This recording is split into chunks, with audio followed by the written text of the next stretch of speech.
On a suivi les panneaux, il faut prendre à droite. C'est indiqué. Voilà le terminal pétrolier de Djeno. C'est ici que transite le pétrole, extrait par Elf, pour son compte et celui du pays. Les puits sont en mer. Au bout d'un chemin, il n'y a rien à voir, si ce n'est quelques tuyaux qui s'enfoncent dans l'océan, derrière une grille. Problème, à partir de cette grille, fini le Congo, tout est contrôlé par Elf, dans le plus grand secret. C'est ce qu'affirme l'ancien président de la République, Pascal Lissouba. Selon lui, le Congo ne savait même pas combien de pétrole était extrait de son sous-sol. Nous ne savions rien de ce qui se passe et nous n'avons même pas la quantité du pétrole qui sortait de notre pays. Nous ne la connaissions pas. Vous voulez dire que les autorités congolaises ne la connaissaient pas. Ne connaissaient pas la quantité de pétrole extraite de leur sol? Par quel moyen? Pour le savoir, il aurait fallu que les Congolais puissent se rendre ici, sur cette bouée qu'on devine plus qu'on ne la voit. Loin des regards, c'est là que les pétroliers viennent charger le pétrole. Seulement voilà, les navires sont Elf, les employés sont Elf, les chiffres sont donnés par Elf, et les autorités du Congo assurent qu'elles n'ont pas les moyens d'aller vérifier. Gilbert Songuissa a dirigé pendant plusieurs années les services de contrôle pour le ministère des Pétroles. Selon lui, c'était mission impossible, ou presque. Pour aller contrôler, naturellement, il faut faire appel aux moyens des compagnies pétrolières. C'est-à-dire que vous-même, est-ce que vous aviez vos propres bateaux, vos propres hélicoptères pour pouvoir aller sur les plateformes? Non, pas du tout. Vous aviez combien de bateaux? Je vous ai dit pas du tout, donc 0 bateau. Même pas une pirogue. Au large de ces plages, des quantités de pétrole importantes auraient ainsi été acheminées sans que les officiels congolais n'en soient mis au courant. Parfois même, des navires entiers. Et un pétrolier de 100 000 tonnes, cela représente près de 100 millions de francs qui échappent aux caisses du pays. On appelle ça une cargaison fantôme. Interrogé sur la question, Loïc Le Floch-Prigent ne dément pas qu'il y en ait eu. Il y a des cargaisons qui sont produites et qui n'ont jamais été officiellement. Voilà. Alors c'est des choses qui sont arrivées, bien sûr, dans le passé, quand les dispositifs de comptage n'étaient pas aussi précis que maintenant. Alors on peut estimer qu'aujourd'hui, les dispositifs de comptage sont précis, du moins dans certains pays.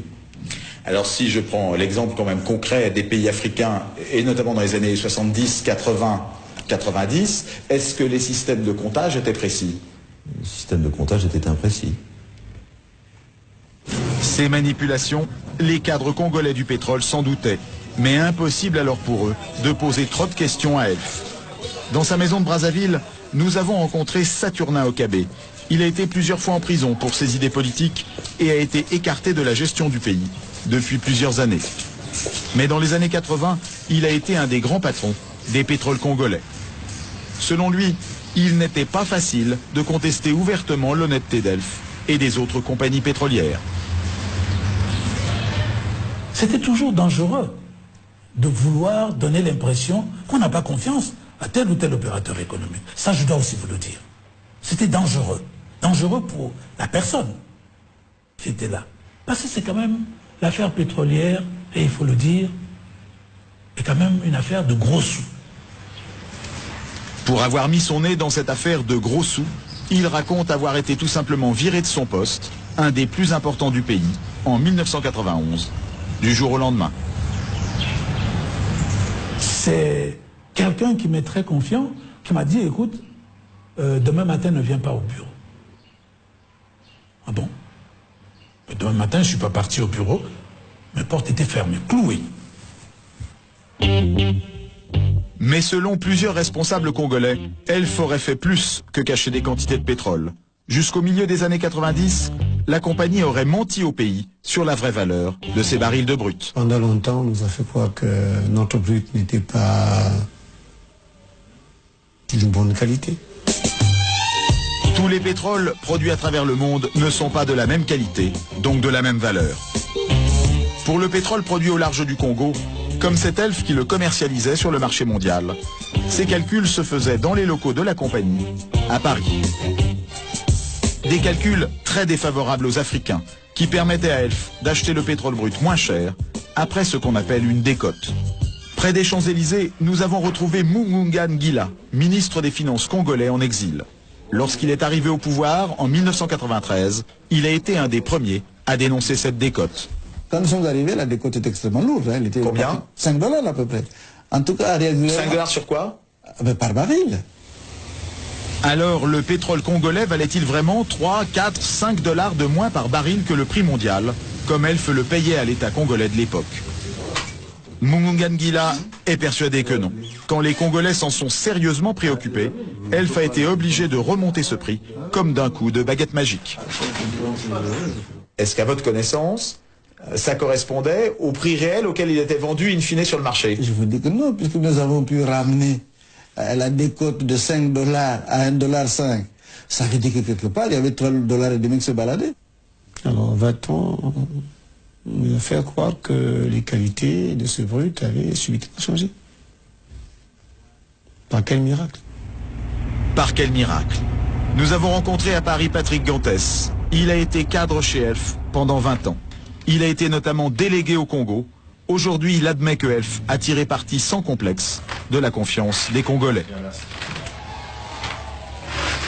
Là, on a, si vous voulez, à mon avis, utilisé, ou comment dire, un peu la naïveté, je dirais, des dirigeants des pays hôtes, des producteurs.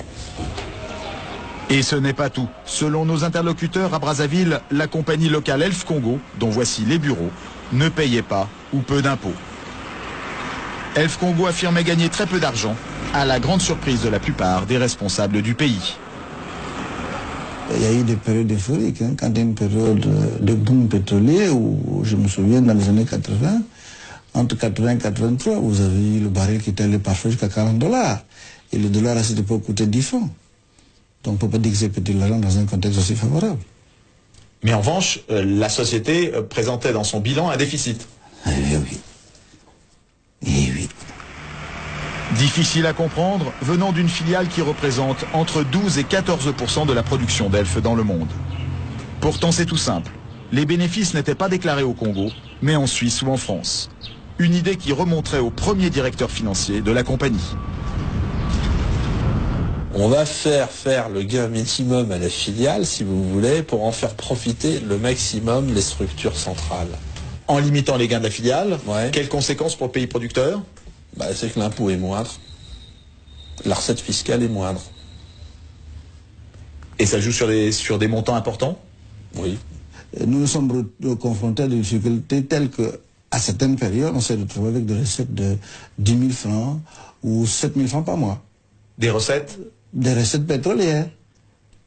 10 000 francs de recettes pétrolières? 10 000 francs français de recettes pétrolières ou 7 000 francs. Au pire, on a eu 7 000 francs français de recettes pétrolières mensuelles. Résultat de 30 ans de mauvaise gestion et d'économie pétrolière, le pays est surendetté. Aucun banquier ne veut lui prêter, alors c'est Elf qui va lui servir de banquier. Au Congo, par exemple, la compagnie a prêté sur 3 ans entre 92 et 95 plus de 4 milliards de francs à des taux très élevés. Entre Congo, Gabon et Cameroun, ces préfinancements auraient rapporté beaucoup d'argent à la compagnie.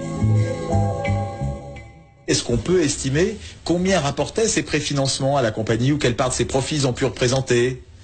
Moi je dirais au bas mot 4-5 milliards.